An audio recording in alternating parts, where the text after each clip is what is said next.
Hello, നമസ്കാരം. നമ്മുടെ ഇന്നത്തെ റെസിപ്പി ഒരു സ്വീറ്റാണ്. കുഞ്ഞുങ്ങൾക്കും മുതിർന്നവർക്കും ഒരുപോലെ ഇഷ്ടപ്പെടുന്ന ഒരു സ്വീറ്റ്, നാൻ കട്ടായ്. അതെങ്ങനെ ഉണ്ടാക്കുന്നതെന്ന് നോക്കിയാലോ. അതിനുവേണ്ടി നമുക്ക് ഡ്രൈ ഇൻഗ്രീഡിയൻസ് എല്ലാം ഒന്ന് അരിച്ചെടുക്കാം. അരിപ്പയിൽ 1 കപ്പ് മൈദാമാവും 1/4 ടീസ്പൂൺ ഉപ്പും അര കപ്പ് പൗഡർ ഷുഗറും 1/2 ടീസ്പൂൺ ഏലക്കപ്പൊടിയും എല്ലാം കൂടെ ചേർത്ത് ഒന്ന് അരിച്ചെടുക്കണം. അപ്പോൾ അതിന് മുൻപേ ഒരു കാര്യം പറയാനുള്ളത്, ഈ 1/2 കപ്പ് പഞ്ചസാര, അതായത് ഈ പൗഡേർഡ് ഷുഗറിൽ നിന്നും 2 ടീസ്പൂൺ മാറ്റി വയ്ക്കണം.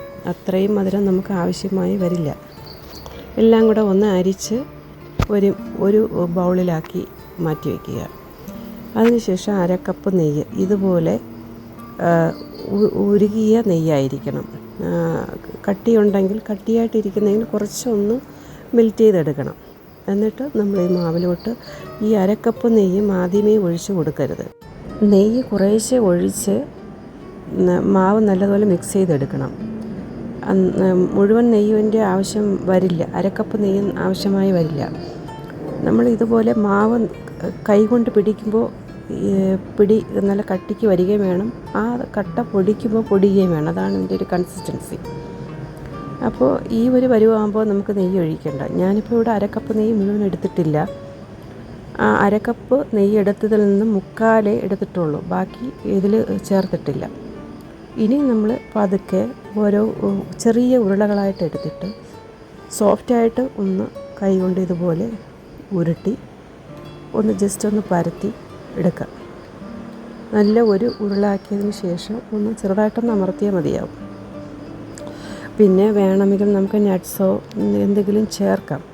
ഇവിടെ ഇപ്പോൾ ഞാൻ ക്രഷ് ചെയ്ത നട്ട്സ് അല്പം വയ്ക്കുന്നുണ്ട്. അതില്ലെങ്കിലും കുഴപ്പമില്ല, പ്ലെയിനായിട്ട് നമുക്ക് ഉണ്ടാക്കാം. ഇതെല്ലാം ബോളാക്കി ഇതുപോലെ എടുത്തതിന് ശേഷം ഓവൻ ഒരു 150 ഡിഗ്രി സെൽഷ്യസിൽ നമുക്ക് പ്രീഹീറ്റ് ചെയ്യണം. നാൻ കട്ടായി ഓവനിൽ വയ്ക്കുന്നതിന് തൊട്ട് മുന്നേ 140 ഡിഗ്രി സെൽഷ്യസിലോട്ട് കുറച്ച് ഓവനിലോട്ട് വയ്ക്കണം. നാൻ കട്ടായി റെഡിയായെന്ന് നമുക്ക് മനസ്സിലാക്കുന്നത് പുറത്ത് ചെറിയ ക്രാക്സ് വീഴും. അപ്പോൾ നമുക്കിത് ഓക്കെ ആയെന്ന് മനസ്സിലാക്കാം. അതിനുശേഷം നമുക്കിത് പുറത്തെടുക്കാം. ഇപ്പോൾ വളരെ എളുപ്പത്തിലുണ്ടാക്കുന്ന ഏറ്റവും നല്ലൊരു സ്വീറ്റാണിത്. ആകെ 3 ഇൻഗ്രീഡിയൻസ് ഇതിന് ആവശ്യമുള്ളൂ. നമ്മുടെ വീടുകളിലെല്ലാം കാണുന്ന 3 ഇൻഗ്രീഡിയൻസ്. ഇത്രയും ഉണ്ടാക്കാമെങ്കിൽ 1/2 മണിക്കൂർ കൊണ്ട് നമുക്ക് പെട്ടെന്ന് ഉണ്ടാക്കിയെടുക്കാൻ പറ്റുന്ന നല്ലൊരു സ്വീറ്റാണിത്. അപ്പോൾ ഇത് എല്ലാവർക്കും ഇഷ്ടപ്പെട്ടെന്ന് കരുതുന്നു. ഇഷ്ടമായാൽ ലൈക്ക് ചെയ്യാനും ഷെയർ ചെയ്യാനും സബ്സ്ക്രൈബ് ചെയ്യാനും മറക്കല്ലേ. വീഡിയോ ഇഷ്ടപ്പെട്ടാൽ ലൈക്ക് ചെയ്യണേ. Thank you.